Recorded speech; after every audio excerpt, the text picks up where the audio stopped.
So, the SMG4 movie, Meggy's Destiny, has just came out, and regardless if it's good or not, I find it weird that in the time that SMG4 has made his own movie and 3 arcs, SML is still getting his movie out after 3 years. Alright, now before we start this review, I've got to confess something. The other SMG4 video that I've hated in 2019 was the final episode of the anime arc. I thought it took itself way too seriously, and wanted us to feel sorry for a character that had no redeeming qualities. So seeing how this movie was going to be the conclusion to that storyline, I figured there was going to be something similar to that I did not necessarily agree with in terms of storytelling, that I would have to eventually review. And here we are. Alright, let's get started. We get a short recap of the events leading up to this movie, and we then go to a training scene. It is then where EGAD comes in and shows the team special boards he made to give them equal footing in the upcoming Splatfest. But Meggy says she doesn't need the board and the special abilities it brings because she can do it herself, even though there are special moves that... oh my gosh. Alright, we've all seen this cliche at one point in our lives. We know how it ends. Moving on. So after that, we get a legitimately good party scene with plenty of good jokes, but is then cut short to Meggy talking to the picture of the deceased one. Oh my gosh. Add that to the cliche pile. So anyway, we cut to the morning at Splatfest where our team is getting ready when suddenly...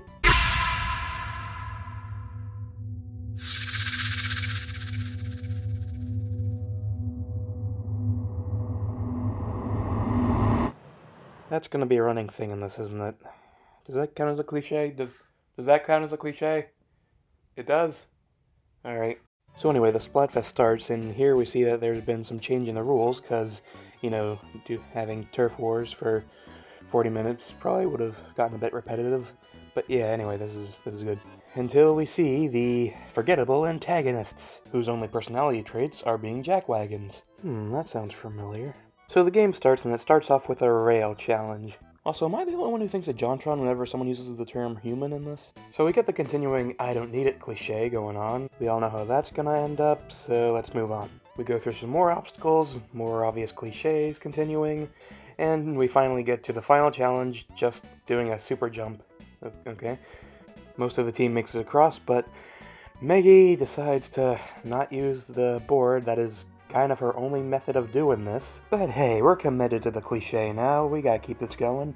So the leader of the forgettable antagonists pushed Meggy off the... wait a minute, shouldn't that disqualify them? So yeah, oh no, she's fallen, but we're on the first match, and yeah, you've seen sports movies before, you know how this goes. She makes it out alive. So war breaks loose, and the first match is over, and they get to move on to the next one. So then we get some out of nowhere and completely pointless prejudice, like... for some reason, suddenly everyone doesn't want humans on their things, like, and this doesn't come up again, like, this is just a one-time scene, like, this amounts to nothing, like, what was the point? We then suddenly segue into the cliche talking to yourself scene, where we see Inkling Meggy again. Oh, nice. She says what we're all thinking, and to use the darn ink boy, but Meggy is persistent with this cliche. We then get what I consider the highlight of the movie with the second round, and it's funny just for the Squidwards alone. Meggy continues the I don't need it cliche, but this time it comes back to bite her when they lose the match. Oh no, they lost, but there's still 16 minutes in this 40-minute movie.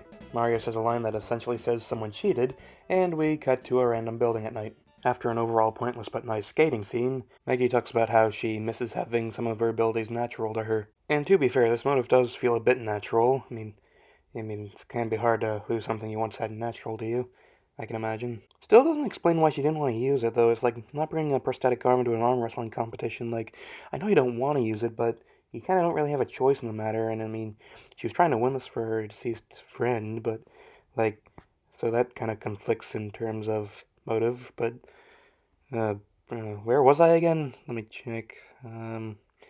Here we are. So the team's back in, and there's still a chance for a happy ending or something. We get one of the greatest facial expressions from Axel there. Seriously, whoever made that, that's a great face.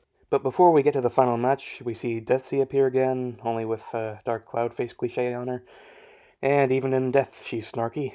We get our final battle, and during the final battle, we see that Meggy saw let's see, as a motivational rival for her or something. I mean, this could have been an interesting implication if not for the poor pacing of the anime arc. We get the ghost of a dead person next to person during an intense moment cliche. I'm honestly just numb to the cliches at this point. And we get the dramatic build up to who's the winner. Although they already played their lost card, so yep, there we go. And it ends off with a party. I'd call this a cliche, but I honestly like this. And we get an okay enough send off to Detsy.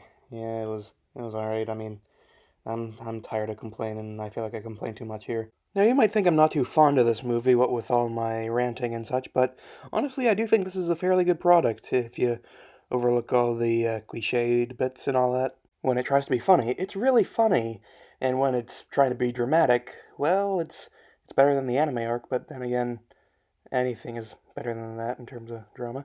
So yeah, 7 out of 10. Would watch parts of this again. I really hope SMG4 does more of these movie-structured videos. Like, it really helps keeps things fresh, unlike a other YouTuber.